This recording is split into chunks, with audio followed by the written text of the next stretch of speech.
कथित धांधलियों को लेकर रिट दायर हुई है। पूरा मामला है क्या और किस तरीके की नई डेवलपमेंट इस मामले में हुई है? इसमें लगभग 15 जून को एक टेस्ट जो था वो 18 सेंटर्स में पूरे हिमाचल में कंडक्ट किया गया। ये पब्लिक सर्विस कमीशन द्वारा कंडक्ट किया गया। इसमें जो लोग अपीयर हुए, जो स्टूडेंट अपीयर हुए, उनका ये कहना था कि इसमें भारी धांधली हुई। पेपर जो हैं वो 4-4 लाख रुपए में बिके हैं और इस मामले में कांगड़ा पुलिस ने 2 लोगों को अरेस्ट किया, उनको कोर्ट में पेश किया गया और 5 दिन की रिमांड पर कोर्ट ने पहले भेजा। उसके बाद जो है उसकी जानकारी नहीं है, लेकिन वो जो 2 लोग पकड़े गए हैं उन्होंने जो कैंडिडेट इस टेस्ट में अपीयर हुए, कम से कम 25 या 30 कैंडिडेट के साथ उन्होंने कांटेक्ट कर रखा था। जसूर कांगड़ा डिस्ट्रिक्ट में उनके साथ मीटिंग हुई। जो एक्यूज थे, जो पकड़े गए हैं, जिन्होंने पेपर बेचे हैं, और सुना है कि 4-4 लाख रुपए में एक पेपर बिका और उसमें कुछ लोग जो हैं उन्होंने एडवांस पेमेंट दे दी थी और कुछ लोगों ने पूरी पेमेंट जो है वो दे दी थी। और इसी सिलसिले में जो है वो कांगड़ा पुलिस ने उन 2 लोगों को पकड़ा और वहां लगाया। हमने ये कहा कोर्ट को कि इस मामले में एक तो ये मामला सामने आया कि जिसमें पेपर जो बिका, अब 20 लोगों को अगर पेपर बिका है तो वो कई लोगों में डिस्ट्रीब्यूट हुआ होगा, क्योंकि ये पेपर बिका है 13 तारीख को और टेस्ट हुआ है 15 तारीख को। तो 2 दिन पहले ये पेपर अगर बिका है तो जिन्होंने पेपर खरीदा होगा उन्होंने आगे भी अपने यारों दोस्तों में इसको डिस्ट्रीब्यूट किया होगा। और उसके बाद जब 15 को टेस्ट हुआ, 15 जून को जब टेस्ट हुआ, तब एग्जामिनेशन हॉल में हफरा तफरी थी। लोग एक दूसरे को पूछ के जो है पेपर कर रहे थे, जिसकी 1600 के करीब कंप्लेंट्स हैं वो पब्लिक सर्विस कमीशन को की गई हैं, लेकिन पब्लिक सर्विस कमीशन में उस पर कोई एक्शन नहीं लिया।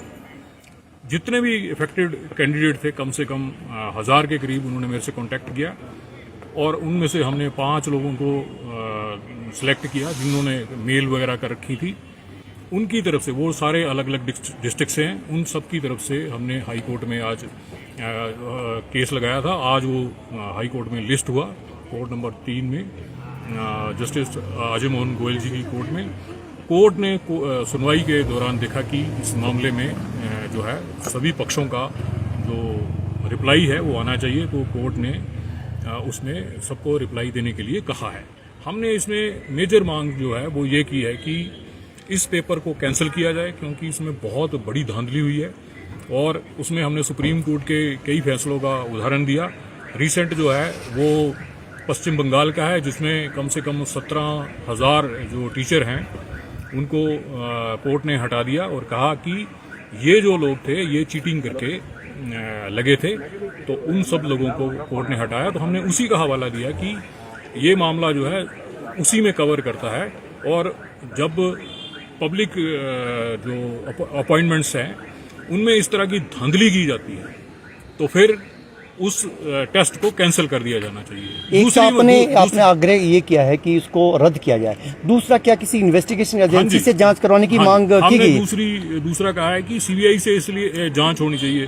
सीबीआई से जांच इसलिए होनी चाहिए क्योंकि जो पुलिस का रवैया है, पुलिस ने 2 लोगों को अरेस्ट किया, कांगड़ा पुलिस ने, और उसके बाद कांगड़ा पुलिस कह रही है कि इसमें इतनी धांधली नहीं हुई है। अब वो लोग खुद कह रहे हैं कि इसमें धांधली नहीं हुई है, तो उनकी इन्वेस्टिगेशन जो है आप देख लीजिए कि खुद टेंटेड है। कांगड़ा पुलिस खुद कह रही है, कांगड़ा पुलिस की जो एसपी हैं वो कह रहे हैं कि इसमें नहीं हुई है धांधली। तो फिर 2 लोगों को क्यों पकड़ा गया और उनको कोर्ट में जब पेश किया गया तो पुलिस रिमांड 5 दिन का कैसे दे दिया? पुलिस रिमांड कोर्ट तभी देता है जब कोर्ट को लगता है कि इनके खिलाफ सफिशिएंट जो एविडेंस है वो हैं, प्रूफ हैं इनके खिलाफ, और वो सारे पुलिस जो प्रूफ थे वो कांगड़ा पुलिस ने ही जुटाए थे, और कांगड़ा पुलिस ही इस बार मामले में जो है लिपापोती करने की कोशिश कर रही है। इसलिए हमने कहा कि सीबीआई जांच होनी। कमीशन की तरफ से कुछ दिन पहले इसको लेकर स्पष्टीकरण भी आया था, जिसमें उन्होंने कहा था कि पेपर लीक नहीं हुआ है, उन्होंने सीसीटीवी फुटेज वगैरह चेक की है, पारदर्शिता बरती गई है।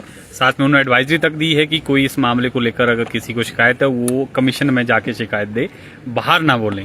तो अब मामला क्योंकि कोर्ट में आ गया है, इस टिप्पणी को किस तरह से देख रहे हैं आप? कमीशन ने तो क्लीन चिट दे दी अपनी ओर से। तो यही हम कह रहे हैं ना कि आज जो मैटर जो लगा था, अब एक बात तो क्लियर होगी कि कोर्ट ने उसको सुनने के बाद नोटिस किया है, तो कोर्ट को लगा कि इसमें सफिशिएंट सब्सटेंस होगा तभी उन्होंने नोटिस दिया। दूसरी बात, इसमें 1600 के करीब जो ईमेल हैं वो पब्लिक सर्विस कमीशन को आई हैं। 1600 जो लोगों ने अगर उनको मेल की हैं तो उसके बारे में क्यों नहीं स्पष्टीकरण देते वो लोग कि इसमें हमने क्या कार्रवाई की?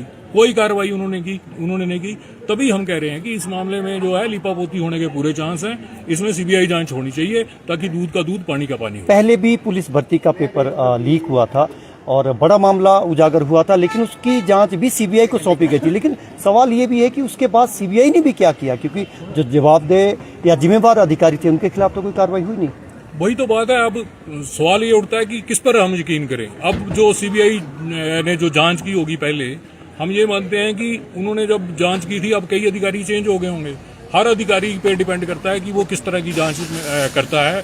क्या जैसे विमल नेगी का मामला था, उसमें भी हाईकोर्ट ने रिसेंटली सीबीआई जांच के आदेश दिए हैं। उसी टर्म पर हम कह रहे हैं कि इस मामले में भी सीबीआई जांच होनी चाहिए। क्या लग रहा है सरकार भी इस मैटर को कहीं दबाने की कोशिश? बिल्कुल दबा रही है। अब देखो ना, पब्लिक सर्विस कमीशन जो है वो सरकार के अंडर है और पब्लिक सर्विस कमीशन जो है खुद ही कह रहा है कि भाई इसमें क्लीन चिट दे रहे हैं कि कोई इसके बारे में ना बोले। सवाल ये उठता है कि पब्लिक सर्विस कमीशन के पास अथॉरिटी कहां से आई कि वो स्टूडेंट्स को डराए, धमकाए और कहे कि आप इसके बारे में ना बोले।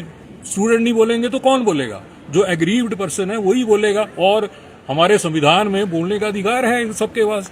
और पब्लिक सर्विस कमीशन कौन होता है कि किसी को दबाने की बात करे या स्टूडेंट को दबाने की बात करे? मैं तो यहाँ आप सबके माध्यम से कहना चाह रहा हूँ कि स्टूडेंट जो है, जिन लोगों ने अभी तक कांटेक्ट नहीं किया है वो बताएं उनके पास जो प्रूफ हैं, क्योंकि बहुत से कैंडिडेट ऐसे हैं जो डर के मारे सामने नहीं आते। आपने कहा था कि लोक सेवा आयोग की धमकियों से आप निपट लेंगे, आपने कहा भी मैंने कहा था। मैंने तो उससे पहले जो विधानसभा भर्तियां हुई थी तभी कहा था कि अगर विधानसभा अध्यक्ष या स्पीकर जो हैं वो किसी को डरा रहे हैं तो मैं उनके साथ खड़ा हूँ। क्या आज जो हाईकोर्ट की तरफ से नोटिस हुए, किस किस को नोटिस हुए और अगली डेट कब तय की गई है? कितने दिन के भीतर? 4 हफ्ते का टाइम दिया है रिप्लाई फाइल करने के लिए। तो 4 हफ्ते में पब्लिक सर्विस कमीशन जो है और कांगड़ा पुलिस भी इसमें पार्टी है, सरकार भी इसमें पार्टी है, तो सारे जो है वो रिप्लाई देंगे कि इस मामले में कितने तथ्य हैं और कितने नहीं है। और उसके बाद कोर्ट अवलोकन करेगा कि कोर्ट को क्या करना है।